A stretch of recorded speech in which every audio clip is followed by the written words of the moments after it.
उत्तर प्रदेश में होने वाले विधानसभा उपचुनाव की तारीखों में बदलाव किया गया है। पहले 13 नवंबर को होने वाले मतदान अब 20 नवंबर को होंगे। चुनाव आयोग ने राजनीतिक दलों के अनुरोध पर यह फैसला लिया है। उत्तर प्रदेश के साथ साथ पंजाब और केरल में भी मतदान की तारीखों में बदलाव किया गया है। जिन राज्यों में उपचुनाव होने हैं उनमें सबसे ज्यादा चर्चा उत्तर प्रदेश की है। उत्तर प्रदेश की 9 विधानसभा सीटों पर होने वाले उपचुनाव को लेकर राजनीतिक हलचल तेज हो गई है। इन 9 सीटों पर होने वाले उपचुनाव में सीधा मुकाबला समाजवादी पार्टी और बीजेपी के बीच होता हुआ नजर आ रहा है। वहीं आपको बताते चलें, कांग्रेस पार्टी ने समाजवादी पार्टी को समर्थन दे दिया है। ऐसे में इंडिया गठबंधन अपनी पूरी ताकत के साथ चुनावी मैदान में है। सीएम योगी आदित्यनाथ इन सीटों पर जीत दर्ज कर पार्टी में अपनी छवि को मजबूत करने की पूरी कोशिश करेंगे। वहीं हाल ही में हुए लोकसभा चुनाव 2024 में भारतीय जनता पार्टी को पछाड़ने के बाद विधानसभा उपचुनाव में जीत दर्ज कर विपक्ष अपना मोमेंटम बरकरार रखने की कोशिश करेगा।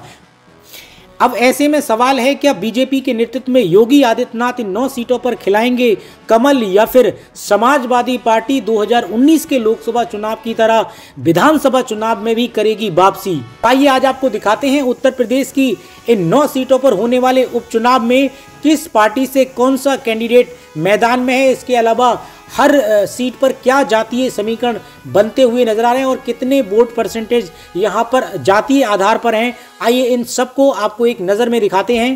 तो आइए सबसे पहले अंबेडकर जिले की कटहरी विधानसभा सीट पर अगर नज़र डालें तो यहां पर भारतीय जनता पार्टी की तरफ से धर्मराज निषाद जो है वो चुनावी मैदान में है। वहीं शोभावती वर्मा जो है वो समाजवादी पार्टी से ताल ठोक रही हैं। इसके अलावा बहुजन समाजवादी पार्टी से अमित वर्मा जो है वो चुनावी मैदान में है। इसके अलावा अगर कटहरी विधानसभा सीट के अगर जातीय समीकरण की अगर बात करें तो यहाँ पर धोबी पासी जो है वो 95,000 वोट हैं। इसके अलावा ब्राह्मण वोट यहाँ पर 50,000 हैं। वहीं कुर्मी वोट की अगर बात करें तो यहाँ पर 45,000 वोट हैं। इसके अलावा क्षत्रिय की बात करें तो 30,000 वोट हैं। निषाद यहाँ पर 30,000 वोट, मुस्लिम 40,000 वोट, इसके अलावा यादव 22,000 वोट और राजभर 20,000 वोट, बनिया यहाँ पर 15,000 वोट हैं। इसके अलावा मौर्य की बात करें तो 10,000 वोट, इसके अलावा पाल वोट 7,000 वोट, वहीं कुम्हार की अगर बात करें तो 6,000 वोट, इसके अलावा अन्य जो वोट हैं वो 25,000 वोट हैं। तो कुल मिला के यहाँ पर जातीय समीकरण जो वो कहीं ना कहीं अब किस तरीके से चुनाव में, क्योंकि जिस तरीके से चाहे वो पीडीए की बात करें या इसके अलावा भारतीय जनता पार्टी भी अब एक तरीके से जो भारतीय राजनीति है वो कहीं ना कहीं जातीय आधार पर ही जो कहीं ना कहीं आधारित हो गई है। और एक तरीके अब कुल मिला के कटहरी विधानसभा सीट पर जातीय फैक्टर किस तरीके से काम करेगा, क्योंकि पिछले कुछ दशक से अगर देखें तो कहीं ना कहीं जो भारत की राजनीति और खास राजनीति है और खासकर उत्तर प्रदेश की राजनीति है वो कहीं ना कहीं जातीय आधार के इर्द गिर्द जो कहीं ना कहीं घूमती हुई नजर आ रही है। उस लिहाज से जातीय समीकरण जानना भी बेहद ज़रूरी है। अब वहीं इसके अलावा मैनपुरी जिले की करहल विधानसभा सीट की बात करें तो यहाँ पर समाजवादी पार्टी के मुखिया अखिलेश यादव के सांसद बनने के बाद ये सीट खाली हुई है। यहाँ पर अगर देखें तो भारतीय जनता पार्टी की तरफ से अनुजेश यादव जो है वो चुनावी मैदान में है। इसके अलावा यहाँ पर अगर देखें तो समाजवादी पार्टी की तरफ से अगर देखें तो तेज प्रताप यादव जो है वो कहीं ना कहीं यहाँ पर चुनावी मैदान में है। वहीं डॉक्टर अवनीश कुमार शाक जो है वो बीएसपी की तरफ से चुनावी मैदान में है। तो कहीं ना कहीं भारतीय जनता पार्टी ने भी यहाँ पर यादव कार्ड खेलने की कोशिश की है। तो यहाँ पर लड़ाई यादव बनाम यादव होती हुई कहीं ना कहीं नज़र आ रही है। अब यहाँ पर अगर जातीय समीकरण की अगर बात करें तो जातीय समीकरण को अगर देखें तो यादव यहाँ पर 1,30,000 वोट है। इसके अलावा अनुसूचित जनजाति की बात करें तो 60,000 वोट, शाक वोट की अगर बात करें जो कि मायावती ने शाक कैंडिडेट यहाँ पे दिया तो 50,000 वोट हैं। इसके अलावा ठाकुर वोट की बात करें तो 30,000 वोट, वहीं पाल और बघेल की बात करें तो 30,000 वोट, लोधी की बात करें तो 20,000 वोट, मुस्लिम मतदाताओं की संख्या यहाँ पर 20,000 है, ब्राह्मण और बनिया यहाँ पर 15,000 हैं। तो कुल मिला के ये जो बड़ी जातियां हैं जो करहल विधानसभा सीट में एक बहुत ही अहम रोल अदा करते हैं और खासकर यादव वोट अब किस तरफ जाते हैं तो ये भी अपने आप में एक अहम हो जाता है। यहाँ पर तेज प्रताप यादव को मिलते हैं। जिस तरीके से ज़्यादातर ये सीट कहीं ना कहीं समाजवादी पार्टी का इस पर कब्जा रहा है, उस लिहाज से भी यहाँ पे देखें तो अब किस तरफ यादव जाते हैं ये अपने आप में एक अहम सवाल है। इसके अलावा अब आगे बात करते हैं मीरापुर विधानसभा सीट की। मीरापुर विधानसभा सीट की अगर बात करें तो मिथिलेश पाल को यहाँ पर ये आरजेडी जो पार्टी है कहीं ना कहीं उसके जो बीजेपी की सहयोगी पार्टी है यानी एनडीए की जो सहयोगी पार्टी है मिथिलेश पाल जो है वो आरजेडी की तरफ से यहाँ पर उम्मीदवार बनाया गया है। वहीं संबुल राणा यहाँ पर समाजवादी पार्टी की तरफ से जो है वो चुनावी मैदान में है। तो कुल मिला के यहाँ पर एक तरीके से कहें तो महिला प्रत्याशी बीजेपी ने भी जो मिथिलेश पाल जो है वो आरजेडी की तरफ से भी, इसके अलावा समाजवादी पार्टी की तरफ से भी हैं। वहीं अगर बहुजन समाजवादी पार्टी की अगर बात करें तो शाह नज़र को जो है वो यहाँ पर चुनावी मैदान में उतारा है, क्योंकि यहाँ पर मुस्लिम वोटर्स की संख्या जो है वो ज़्यादा है। तो कहीं ना कहीं बहुजन समाजवादी पार्टी की तरफ अगर देखें तो उन्होंने इस लिहाज को देखते हुए कहीं ना कहीं यहाँ पर जो है बीएसपी ने मुस्लिम कैंडिडेट को टिकट दिया है। अब यहाँ पर अगर जातीय समीकरण की अगर यहाँ पे देखें तो अगर वोट परसेंटेज के हिसाब से देखें, चूँकि यहाँ पर ओबीसी वोट जो वो 38% है और मुस्लिम 37% है, तो कहीं ना कहीं मायावती की अगर बात करें तो इस चीज़ को देखते हुए कहीं ना कहीं मायावती ने जो वो यहाँ पर बीएसपी ने टिकट दिया है। वहीं एससी की बात करें तो 19% है, जनरल यहाँ पर 5% वोट है, इसके अलावा अन्य यहाँ पर 11% वोट हैं। तो कुल मिला के अब किस तरफ जो है वो चुनाव जाएगा, ये तो अब मतदान की 20 तारीख, जिस तरीके से चुनाव आयोग ने 13 से 20 नवंबर को जो है वो तारीखों का ऐलान अब कर दिया है दोबारा से। फिलहाल 23 नवंबर को कहीं ना कहीं जो है महाराष्ट्र और झारखंड के बाद जो वो नतीजे आएंगे, तभी जो वो तस्वीर साफ हो पाएगी। इसके अलावा अब आगे बात करते हैं गाजियाबाद ज़िले की। गाजियाबाद विधानसभा सीट की अगर बात करें तो यहाँ पर समाजवादी पार्टी की तरफ से सिंह राज जो है वो चुनावी मैदान में ताल ठोक रहे हैं। हालांकि समाजवादी पार्टी ने ये कांग्रेस पार्टी के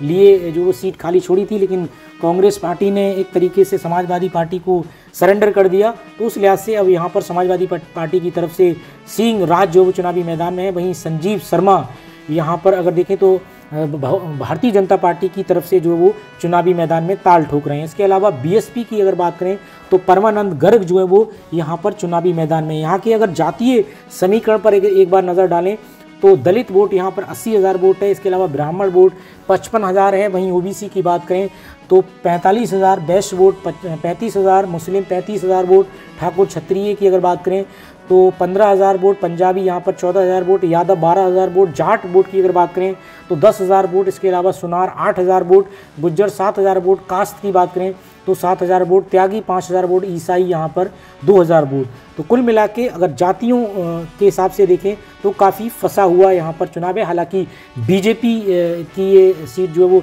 अधिकतर मानी जाती है। अब इस उपचुनाव में क्या जो है वो जनता फैसला करती है, ये अपने आप में काफ़ी अहम होगा। बीजेपी के लिए ये चुनाव जो है वो 2027 के विधानसभा चुनाव के लिए एक बड़ी चुनौती कहीं ना कहीं बनता हुआ नजर आ रहा है। जिस तरीके से लोकसभा चुनाव में कहीं ना कहीं अगर देखें तो बीजेपी की सीटें घटी हैं, यानी 64 सीटों से एनडीए की बात करें तो 33 सीटों पर खुद बीजेपी आ गई है और इस एक तरीके से इंडिया गठबंधन 43 सीटों पर पहुँच गया है। इससे योगी आदित्यनाथ और पूरी बीजेपी की एक तरीके से टेंशन बढ़ा करके रख दी है। अब वहीं इसके अलावा माजवा विधानसभा सीट की अगर बात करें, यानी मिर्ज़ापुर की माजवा विधानसभा सीट पर अगर देखें तो यहाँ पर देखें ज्योति बिंद जो है वो समाजवादी पार्टी की तरफ से महिला उम्मीदवार जो वो ताल ठोक रही हैं। इसके अलावा सुचित स्मिता की बात करें, मौर्या अगर कहीं ना कहीं देखें तो भारतीय जनता पार्टी के तरफ से चुनावी मैदान में है। दीपक तिवारी बहुजन समाजवादी पार्टी ने यहाँ पर इनको टिकट दिया है। अब यहाँ पर अगर जातीय समीकरण की अगर बात करें, दोनों ही पार्टियों ने, दोनों ही खेमे ने महिला उम्मीदवार को उतारा है। इसके अलावा माजभा की अगर जातीय समीकरण की बात करें तो यहाँ पर यादव 40,000 वोट आते हैं, ब्राह्मण वोट की बात करें तो 30,000 वोट, ईसाई यहाँ पर 50,000 वोट हैं, मुस्लिम 25,000 वोट है। इसके अलावा ठाकुर वोटों की बात करें तो 20,000 वोट हैं, वैश्य यहाँ पर 15,000 वोट हैं और अन्य जो जातीय समुदाय हैं जैसे कि कास्त, गुज्जर और जाट, त्यागी आदि भी जो है वो छोटी संख्या में उपस्थिति है, जिनकी अगर कुल संख्या की बात करें तो लगभग ये कुल जातियाँ मिला दें तो 30,000 जो है वो यहाँ पर वोटर्स या मतदाता यहाँ पर हैं। तो कुल मिला के माजवा में भी काफ़ी दिलचस्प मुकाबला इस बार भी होता हुआ नज़र आ रहा है। इसके अलावा अब आगे एक और दिलचस्प सीट की बात करें, कानपुर नगर की अगर बात करें, यानी सीसा मऊ सीट की यहाँ पर बात करें, जो इरफान सोलंकी के जो है वो सदस्यता रद्द करने के बाद जो वो सीट खाली हुई है, तो यहाँ पर अगर देखें तो भारतीय जनता पार्टी की तरफ से जो है सुरेश अवस्थी चुनावी मैदान में है। इसके अलावा यहाँ पर समाजवादी पार्टी ने इरफान सोलंकी की पत्नी नसीम सोलंकी को चुनावी मैदान में उतारा है। वहीं बीएसपी की तरफ से वीरेंद्र कुमार शुक्ला चुनावी मैदान में है। तो यहाँ का चुनाव भी अगर देखें तो बीजेपी के लिहाज से भी बहुत महत्वपूर्ण चुनाव है। वहीं समाजवादी पार्टी 2027 में बीजेपी के लिए एक और चैलेंज बढ़ाना चाहती है, तो उस लिहाज से भी काफ़ी महत्वपूर्ण चुनाव है। तो वहीं अगर इसके जातीय समीकरण की बात करें तो यहाँ पर मुस्लिम मतदाता 1,10,000 वोट हैं, वहीं ब्राह्मण की बात करें तो 70,000 वोट हैं, दलित की बात करें तो यहाँ पर 60,000 वोट हैं, कास्ट वोट की बात करें 26,000 वोट हैं, वहीं सिंधी और पंजाबी की बात करें तो 6,000 वोट हैं, क्षत्रिय की बात करें तो 6,000 वोट हैं, अन्य पिछड़े वर्ग की बात करें तो 12,411 वोट लगभग यहाँ पर हैं। तो कुल मिला के यहाँ पर जो दलित वोट हैं ये अपने आप में एक जीतने की जो भूमिका है कहीं ना कहीं सीसा मऊ सीट पर जो है वो अदा कर सकते हैं। वहीं इसके अलावा अब आगे बात करते हैं खैर अलीगढ़ की खैर विधानसभा सीट की अगर बात करें तो यहाँ का मुकाबला भी काफ़ी दिलचस्प होता हुआ नज़र आ रहा है। यहाँ पर अगर देखें तो सुरेंद्र दिलेर जो वो यहाँ पर भारतीय जनता पार्टी यानी बीजेपी की तरफ से चुनावी मैदान में ताल ठोक रहे हैं। वहीं यहाँ चारू कैन की अगर बात करें तो ये समाजवादी पार्टी की तरफ से महिला कैंडिडेट जो है वो चुनावी मैदान में है। वहीं पहल सिंह जो है वो बहुजन समाजवादी पार्टी यानी मायावती की पार्टी ने यहाँ पर टिकट दिया है। अब अगर वहीं खैर विधानसभा सीट की अगर जातीय समीकरण की बात करें 1,15,000 वोट जो है वो यहाँ पर अगर देखें तो जाट वोट हैं। इसके अलावा अगर देखें 70,000 वोट जाटा वोट आता है। इसके अलावा अगर बात करें 60,000 ब्राह्मण वोट है और 35,000 बैश्य वोट है। इसके अलावा 30,000 यहाँ सूर्यवंशी मतदाता हैं, वहीं 25,000 अन्य जो एससी हैं। इसके अलावा 30,000 मुस्लिम मतदाता हैं, बाकी अन्य जो है वो यहाँ पर वोटर हैं। तो कुल मिला के यहाँ पर मुकाबला त्रिकोणीय होने की पूरी संभावना यहाँ पर इस बार जो है वो नज़र आ रही है। अब वहीं इसके अलावा प्रयागराज इलाहाबाद की फूलपुर विधानसभा सीट की अगर बात करें तो यहाँ पर दीपक पटेल बीजेपी की तरफ से चुनावी मैदान में ताल ठोक रहे हैं। वहीं मुस्तफ़ा सिद्दीकी जो है वो समाजवादी पार्टी की तरफ से चुनावी मैदान में है। वहीं जितेंद्र कुमार सिंह जो है अगर देखें तो बहुजन समाजवादी पार्टी ने यहाँ पर टिकट दिया है। इसके अलावा अगर फूलपुर विधानसभा सीट के जातीय समीकरण की अगर बात करें तो यहाँ पर अनुसूचित जनजातियों की लगभग संख्या 75,000 है। वहीं यादव वोट 70,000 वोट है। पटेल वोट की अगर बात करें तो 60,000 वोट है। तो वहीं इसके अलावा ब्राह्मण वोट की बात करें तो यहाँ पर 45,000 वोट है, मुस्लिम 50,000 वोट है, निषाद 22,000 वोट है। वहीं बैश्य यहाँ पर 16,000 मतदाता हैं, क्षत्रिय 15,000 हैं मतदाता हैं। तो कुल मिला के यहाँ पर अगर देखें तो काफ़ी दिलचस्प मुकाबला यहाँ पर भी होता हुआ नज़र आ रहा है। बीजेपी के लिए बहुत मुश्किल से फूलपुर विधानसभा सीट जो बीजेपी ने जीती थी, उस लिहाज से भी यहाँ पर मुकाबला बीजेपी के लिए एक बड़ी चुनौती कहीं ना कहीं यहाँ पर भी बनती हुई नज़र आ रही है। इसके अलावा एक और कुंदरकी विधानसभा सीट की बात करें, मुरादाबाद की कुंदरकी विधानसभा सीट की अगर कैंडिडेट की अगर यहाँ पर बात करें तो भाजपा की जो पहली यहाँ पर पसंद है, भाजपा ने यहाँ पर ठाकुर रामवीर सिंह को चुनावी मैदान में उतारा है। वहीं अगर बात करें समाजवादी पार्टी की बात करें तो यहाँ पर हाजी रिजवान जो है वो चुनावी मैदान में है। तो कुल मिला के यहाँ पर मुकाबला काफ़ी दिलचस्प है। हालांकि ये सीट समाजवादी पार्टी का गढ़ मानी जाती है, क्योंकि यहाँ पर डॉक्टर शफीकुर रहमान वर्क के पोते ने जो के सांसद बनने के बाद ये सीट खाली हुई है। पहले डॉक्टर शफीकुर रहमान जो वो यहाँ पर जो है एमपी रहे कई बार। तो उस लिहाज से अगर देखें तो कहीं, क्योंकि यहाँ पर अगर जातीय समीकरण के हिसाब से भी अगर देखें तो हालांकि ओवैसी और यहाँ पर 9 कैंडिडेट मुस्लिम कैंडिडेट हैं। और इसके अलावा अगर देखें तो पहले अगर जातीय समीकरण को सबसे पहले देखें तो मुस्लिम मतदाताओं की अगर बात करें तो यहाँ पर 60 से 70% मुस्लिम वोट हैं। इसके अलावा ओबीसी 18% वोट हैं। एससी की बात करें तो 11% वोट हैं। इसके अलावा जनरल की बात करें तो 9% वोट हैं और अन्य 2% हैं।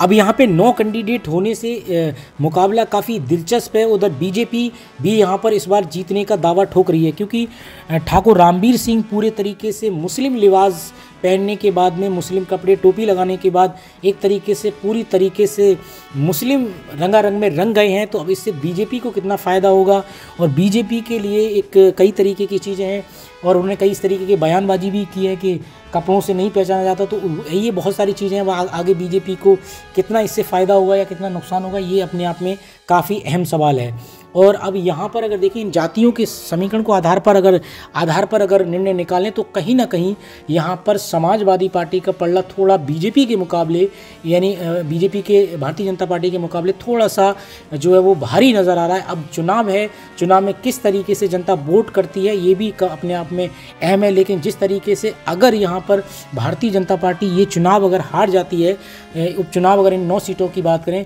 तो बीजेपी के लिए 2027 में एक बड़ा और दबाव बन सकता है। लेकिन अगर यहाँ पर भारतीय जनता पार्टी इन 9 सीटों पर चुनाव जीत जाती है तो ये अपने आप में 24 के लोकसभा चुनाव जो हाल ही में हुए हैं उनकी भरपाई कहीं ना कहीं भारतीय जनता पार्टी कर लेगी और भारतीय जनता पार्टी और खासकर उत्तर प्रदेश के कार्यकर्ताओं में एक नई जान पड़ेगी। और आपको क्या लगता है और आप किस सीट से हमारी वीडियो देख रहे हैं और किस जिले से देख रहे हैं, कमेंट बॉक्स में आप ज़रूर बताएं। अगर आप इन सीटों से चाहे वो जितनी भी ये 9 सीटें हैं इनसे अगर हमारी वीडियो देख रहे हैं तो कमेंट बॉक्स में अपनी राय जरूर बताएं और किस पार्टी के खाते में कौन सी सीट जाती हुई नज़र आ रही है तो आप कमेंट बॉक्स में अपनी राय जरूर दें।